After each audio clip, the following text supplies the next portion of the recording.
grappling flows. So if everybody wants to first post out, and we'll start off by just going from on our knees and our hands, and all we're going to do is we're going to take our left hand and our right foot, and we're going to post out and come over. And then from that, you're going to take your right hand and your left foot and come over.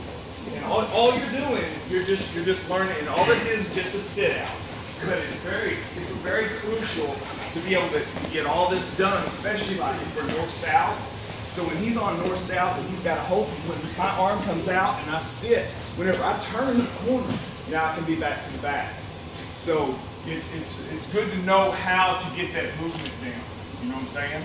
So from right here, we're going to go to a situation where a schoolyard headlock, which, I mean, I don't know these lock flow drills that y'all do and stuff like that, I don't know if the situation might end up where somebody ends up in a headlock, and I don't know how many takedowns y'all have from that, but that's a common occurrence for, you know, bar fights and stuff like that. You just get somebody railing on you.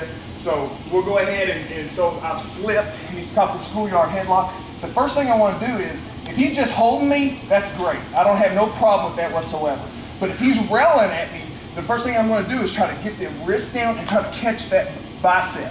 So once I pinch in here, I'm going to start to turn. And as I turn, I'm going to catch this leg and take down to the side. Now right here, if he holds on, that's fine and dandy. All you do is release, come right to his face, and start stepping up. He's waiting to get arm bar here, you see it? And if he holds it, pinch the arm where he can't get it away. Slide past the elbows where it straightens it out, so you have more control. So we slide, gets in, catch it, however you can catch it, you know, and it may be mayhem from there. But I catch it. Once I catch it, this hand, when I start to fall, is going to try to get here. And the only reason why I'm going here is so that he doesn't, when I take him down, he doesn't turn half guard, half guard, half guard, boom, to try to come over on top.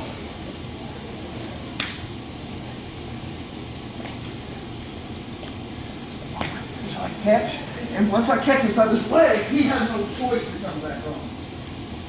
Here.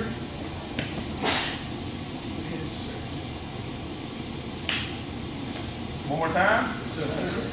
Has anybody seen this before? Is this too basic?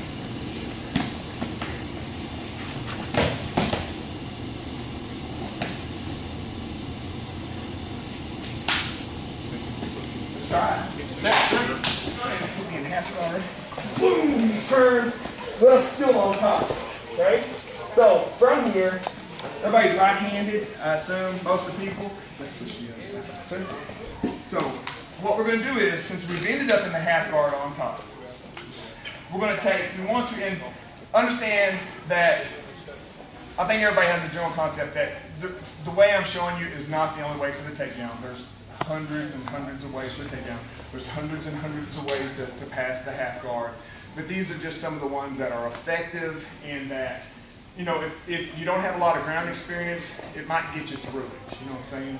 Because a lot of people just hold on. They're not moving to try to submit you or to work for a dominant position. They're on bottom. They're screaming their head off because they're out of control, you know, being dominated. So from here, it's hard to do a whole lot of damage as far as, you know, you can do a whole lot of strikes and stuff like that, but if you want to end up passing, a good escape is a good way to be able to get up and run. You know what I'm saying? And a good friend of mine, John Brinks, he said, you'll never know how effective your reverses are.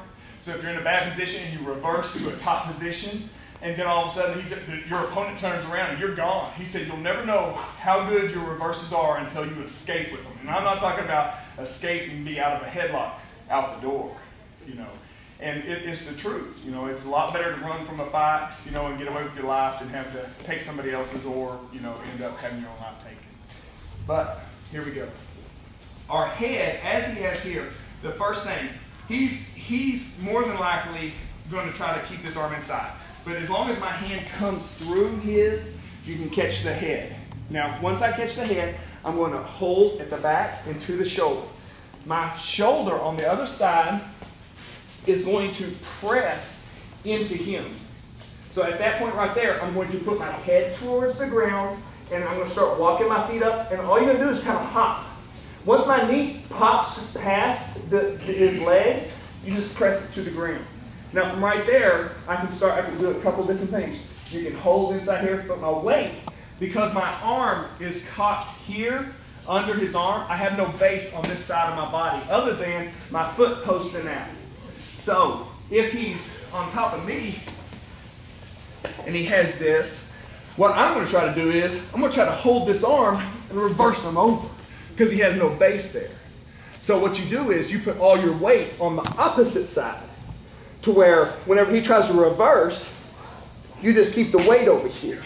And make no mistake, if I'm up here and he's trying to reverse, boom, you can go down. A lot of times, if your weight's not on him, he can't manipulate you. You see what I'm saying? See how much he tries and I don't really move. Hold in tight, crush the jaw. You're just trying to get the face to turn. You know what I'm saying? If he turns and looks the other way, he's not going to stay there for long. He's going to try to get his chin up and over. Here, bounce. And all you do is just kind of hopping. Once you get inside here, there's a couple different ways. You can put just press to come out. A lot of times, you just keep sliding your hip forward. Just keep sliding your hip forward. Get on top and open up.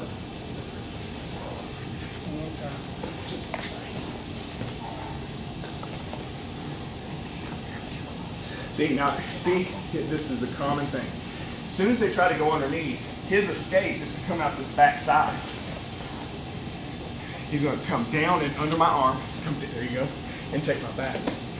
So as soon as he can come back down, as soon as you feel this, get up, get your arm back inside.